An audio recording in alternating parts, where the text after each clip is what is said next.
Welcome. Thanks for coming out today for the Heard Museum's Indigenous Peoples Celebration. It's been a while for us to gather, so it feels good to have an audience, a live audience now. And in light of all the things that we had been through, we thought it'd be a good opportunity to kind of talk on the subject of self-care and how American Indian people use the traditions of the past to help us in a contemporary context of the self-care practice. So we'll be hearing from 4 amazing artists, community collaborators, poets, teachers, educators, of course. They'll be telling us a little bit more how they use those lessons from the past to help us, stay centered and stay healthy, stay focused. And so we thought it'd be a great opportunity to do that. I'd like to give thanks to the sponsors for today.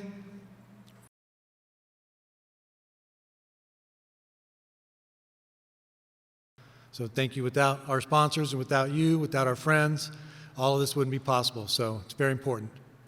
Hi, my name is Melody Lewis. I'm Mojave Tewan Hopi, and I was raised on the Fort Mojave Indian Reservation, and I currently reside here in Phoenix, Arizona. Being a part of this program was really important for me because for the last year, we have been experiencing like a period of like disconnection. And so navigating that time during this pandemic and being able to share about that today is very important because we're going to talk a lot about self-care today. So it's one thing that I struggle with, because I'm so busy, is time.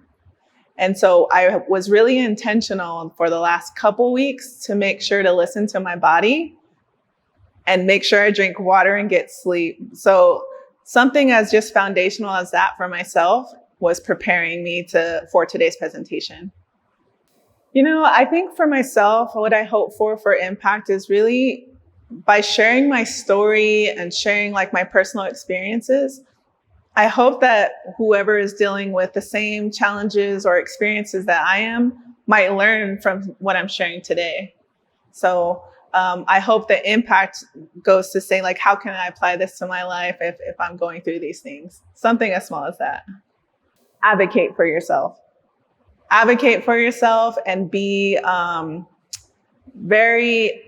said this just earlier, be very intentional with your body.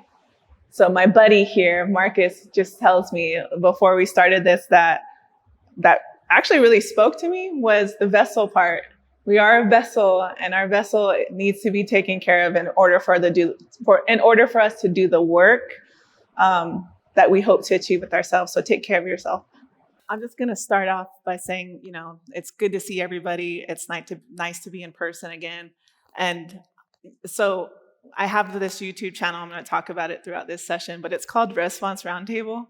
And every time we start out with the episode to calm nerves and just relax, we start off with like, what's your favorite wrestling? And use it in a sentence.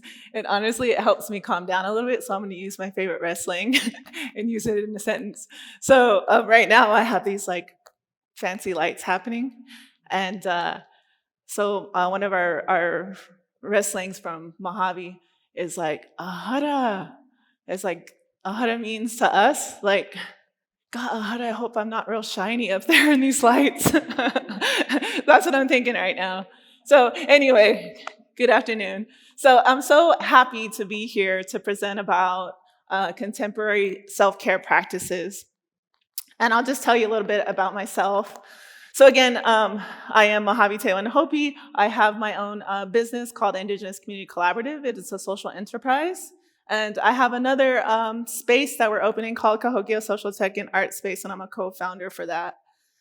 Work collectively with other amazing Indigenous entrepreneurs.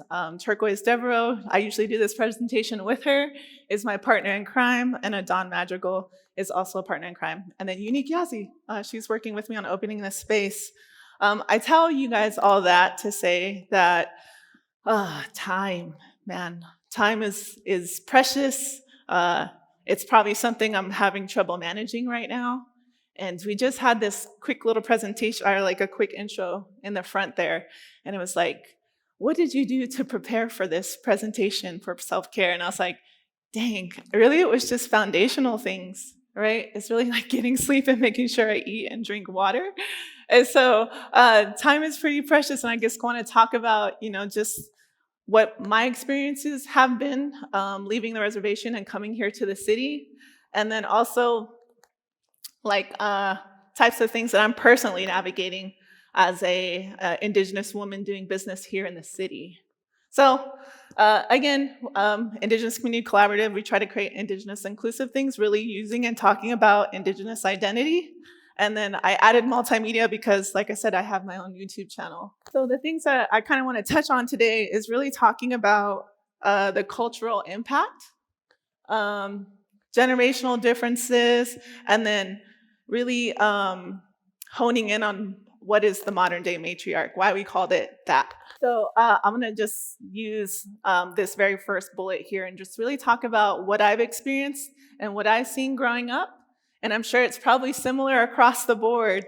So for that YouTube channel that I was referring to, we actually have 4 Indigenous women that I work with. And we kind of talked about like what it's like being Native and what it's like being an Indigenous woman. And one of the ones that we've talked about the most was like, what did we see growing up? What did we witness in our households and in our communities? And I put there matriarch moments. So my mom, my grandmother, and my aunts, when I seen them, they were always working, always moving, always doing something, always taking care of others. Very selfless women, right? And so that's what I knew as an example, is really get up, like don't be lazy. I have to wake up before my mom gets up. I can't sleep in, right? Like it's all these things. And that really taught me like to go, and be selfless. And that's what I seen, right? The next thing I have here is like grandparent influences. In that group of women that we've been talking about, one of the things that came up is like, God, you better not be lazy in front of your grandparents because they'll get after you, right? So there's a lot of influence, within my family and in my community that, grandparents had a lot of influence on us in our decisions, right? And then I always have a funny story with the roles within my family. So if you notice, I said I'm Mojave, Tewa, and Hopi. So I'm I come from 3 different communities. And the roles for each of my tribes is very different. So, and on my Tewa Hopi side, there's specific roles, right, that I've seen growing up, and comparison to between like men and women, and compared to what I've seen on my Mojave side, right? And so I actually learned how to distinguish those things. My brothers tease me all the time because my partner, they was like, oh, get up and go feed him. Hurry up, go in the kitchen. He hasn't eaten yet. I'm like, oh, let me go grab that food, So it's just little things like that. Little things like that I've witnessed growing up. But anyway, all of these things that I'm talking about as a childhood are things that really derived my value system from, where I really thought about culture and community and connection and the power of the matriarchs in my family. And how I'm doing that today it's very different for me. So I'm going to talk a little bit about like the Westernized and Indigenous perspective, which is very different, in particular to, being here in the city. It's really go, go, go. It's go, go, go all the time, where it's like everything is about work. Everything is about whatever I'm trying to do in life. It's very, Marcus calls it transactional, right? It's very in exchange for that, which sometimes, because I have so many like commitments, that it's now taking me away from this Indigenous portion of me, which really is all about community and family. I didn't even know this was a thing until like my 30s, where there was this different mindset and worldview about collectivism, which is really like my family and my community is how I make my decisions always, right? I was like, oh, I recognized it when I was in college, where I was like, oh, something happened at home. I gotta leave, I gotta go, like something, I gotta be there. I don't care if I miss class, I don't care this or that, right? But the same thing with when I was in the corporate world. It's the same thing where I was like, okay, something's happening at home or in my community, I have to be there. If it's a holiday, if it's something that's happening with my family, those decisions really derive on what's going on within my home and within my community. So that's what that collectivist thing is, which has really then impact how I take care of myself. So because I am go, go, go, because everything's kind of moving at the same time, again, sometimes I have to stop and really listen to like my body and my emotions and my spirituality, all of those things. And then I'll be like, okay, I'm gonna go get a massage or something. And then I go, and then I'm like, I feel really guilty. I'm like, this feels weird. Like it's almost like I don't know. I automatically think about my mom. I'm like, oh, I should buy her a massage too, and we should go together. These decisions really. I don't know. It's things that I don't put to the forefront to take care of myself, right? And then the other part of this, again, it goes back to that emotional tie, where those feelings of guilt, those feelings of like even unworthiness too. Like I don't deserve this. I've seen, my mom and my grandma and my auntie work a lot harder than I have, that I don't deserve to do these types of things, right? So it's these kind of emotions that are attached to me. So then now it kind of trickles in of like all the things that I've witnessed, all the things I've seen. How do I incorporate that into what I'm doing in the modern day, where it really challenges my thinking of like, how are we preparing future generations? How am I being an example to my little sister or to my niece? Like, am I getting rid of my traditional perspective and transitioning more to the modern? Like these are the things that I currently struggle with now that I think about with self-care. So that's why we call it making of the modern day matriarch, because we're in a totally different generation now. Technology, social media, all of these things we have all kinds of different influences now, right?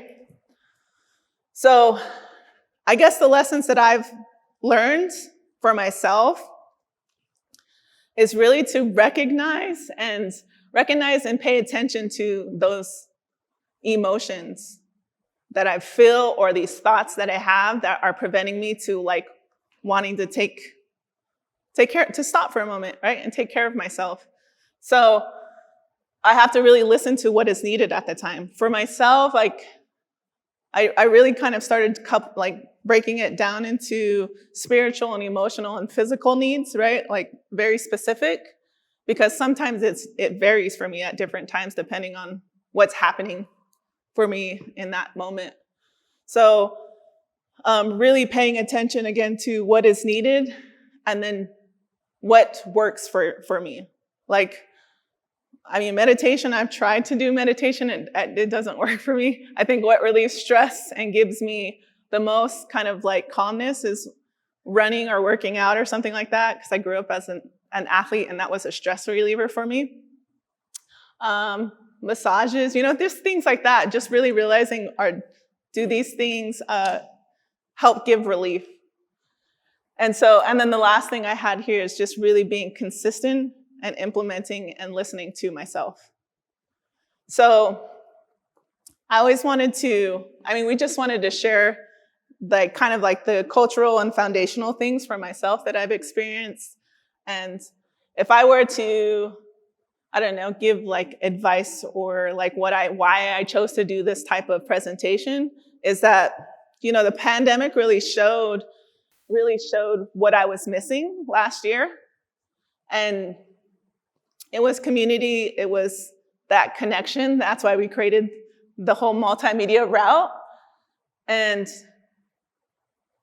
even just navigating this world, being in the city and off the reservation, we're always going to have to balance those things out.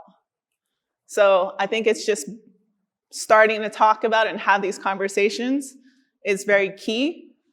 So we could just get it out on the table, right? Oftentimes we're not. I've never talked about self-care, honestly. in my family. It was never a thing. But I'm so grateful that we're having these types of conversations now and that this presentation is happening today. So I really appreciate it.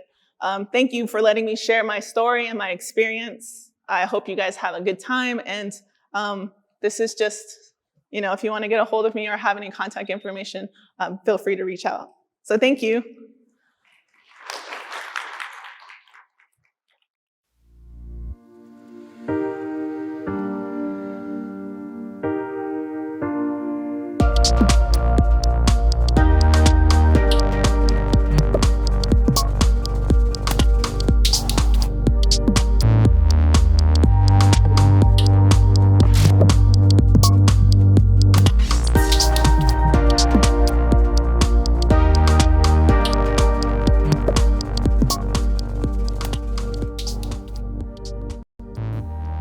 Thank you to all the presenters today.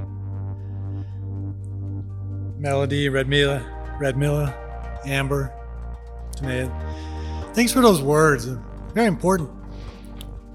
We spent some time reflecting on this